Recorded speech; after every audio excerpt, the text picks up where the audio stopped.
When do you become a collector? When you have more than two or more than one? Or more than three? Is it more than three? Then I'm barely a collector.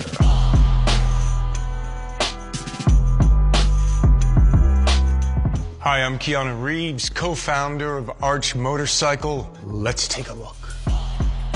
Where I grew up in Toronto, every summer motorcycle gangs would come into a place called Yorkville. Those bikes, those people, those pirates, I think touched that 10-year-old kid in a way. I learned how to ride a motorcycle when I was doing a film in Munich. This young woman had an Enduro, and I asked her if she'd teach me how to ride it. And when I came back to Los Angeles, this is probably around 86, 87, I got my first motorcycle.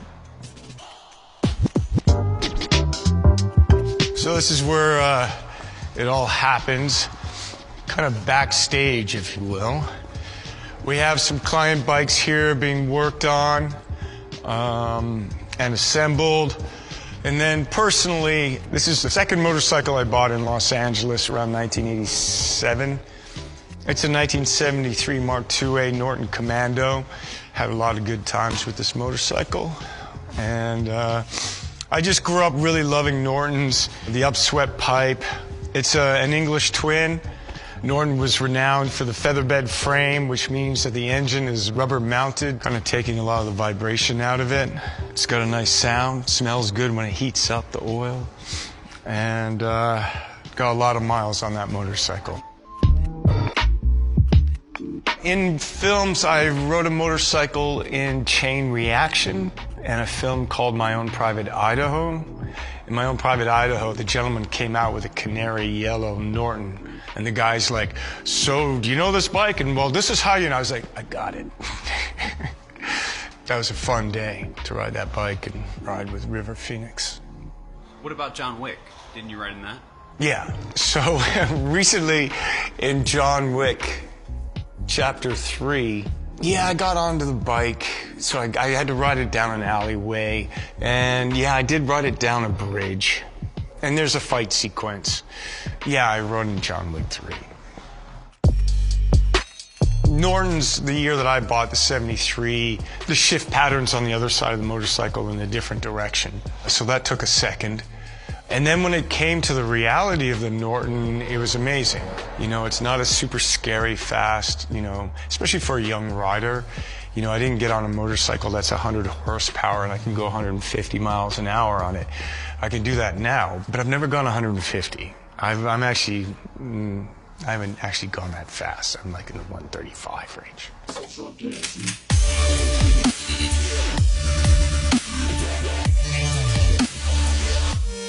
This is the Ducati that was in The Matrix Reloaded. Spectacular bike, beautiful motorcycle. Ducati did a special green, a kind of Matrix green, which makes it kind of trick. It's got Matrix Reloaded on it. Carrie-Anne Moss-Roy, who had never ridden a motorcycle in her life, learned how to ride a Ducati 998. Wow. The motorcycle was with the Wachowskis, who were the writers and directors of the Matrix trilogy. We have become custodians of the motorcycle, and it's really cool to be able to show you this bike. We'll go through it and make sure everything works, and the next time we're at the track, I think we'll take it out. You know, when I work on films, you know, in the past, they would, you know, have contracts that said you couldn't ride a motorcycle. You know, you're an asset and they don't want you to crash. So sometimes I would pay attention to that and sometimes I didn't. Oops. Can't help it. It's not difficult to communicate what it's like to ride a motorcycle because, you know, if you've ridden a bicycle, you kind of get it. In a motorcycle, you're a little more vulnerable, so the stakes are higher, which I like. For me, it's the visceral quality of it, the vibration, the wind, the sound, and then it's just really a great place to think, to feel, to get away. You know, when I don't ride a motorcycle, I go through withdrawal. It's not good for my health.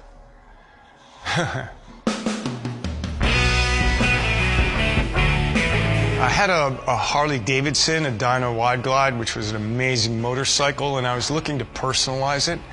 And then I was introduced to Gart Hollinger, who owned a custom building company called Chop Rods.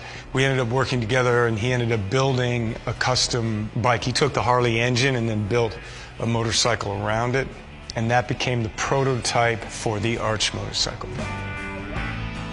So this is a 2019 KR GT1. The company makes over 200 parts for the motorcycle. It's all billet aluminum. We manufacture those parts, but we also work with some high-end other companies, third parties. So we have an Öhlins high-end front suspension, South African company called BST for carbon wheels. We're working with a great company out of Wisconsin called S&S for the power plant. What else we got? We got some Michelin tires, which are pretty awesome. We work with an Italian company called Rizoma. Signals, mirrors, foot controls. We also make the seat custom for the owner, so it's, you know, fitted. Let's see if we can start this thing.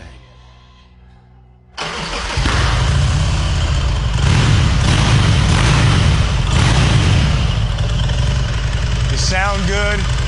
They ride amazing.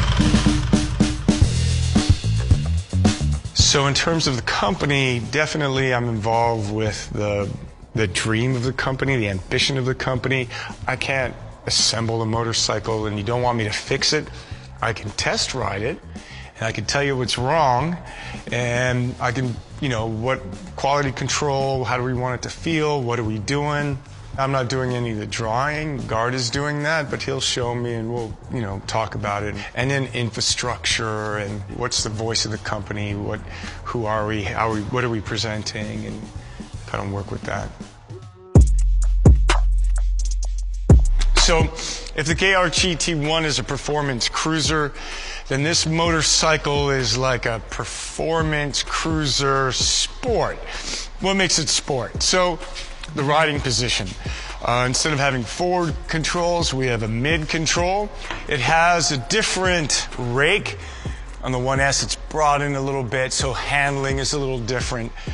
Also, we're gonna have different wheels, obviously different body work. So it's got some other kind of developments going on in terms of tank design. We're still working on our final exhaust system for it. And then there's a whole bunch of other design elements that are going on under here. We have a new instrument panel. The frame is different than the KR GT1. It's not exposed, and what's going on inside is a little bit different. We also like to do track rides. So there's the ponies for when we want to go fast on a racetrack. I'm riding the ZX-10 here, the Ninja. Gart's got the R1. Ross, who works at the company, he's dealing with the Aprilia, and that might be Simon's. Really amazing, all of them amazing motorcycles, and it's really fun just to get together. We do a lot of riding with the Arches and go on Arch events and ride all through the Santa Monica Mountains, and that's great. But we all love riding, and if you're on a track, you don't have to worry about traffic or speed limits. Yeah, let's see, bikes that I haven't ridden that I wouldn't mind. Well, I mean, of course, the Vincent Black Shadow. And there's a couple of examples of those. Probably some 20s Bruff Superiors. I've never been on a MotoGP, a modern MotoGP motorcycle. That might be kind of fun, you know? That'd be insane. Oh my God. Anyway, I've never ridden one of those. Well, if I get on a Bruff and a Vincent Black Shadow and get the chance to ride a MotoGP bike, that'd be pretty awesome.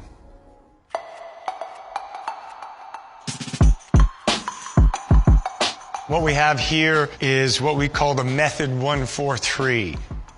This is a prototype, so you can't jump on this yet and ride it. It's kind of like how the automobile company does concept cars.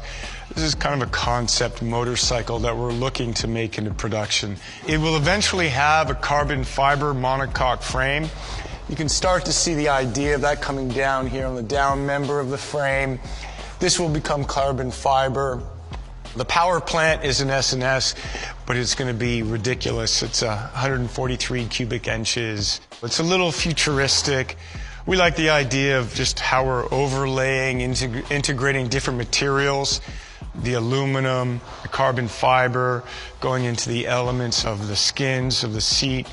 And then just some of the design elements are pretty spectacular. BST is going to be developing a new wheel for us. It'll be outrageous. This motorcycle is outrageous, but that's part of the fun.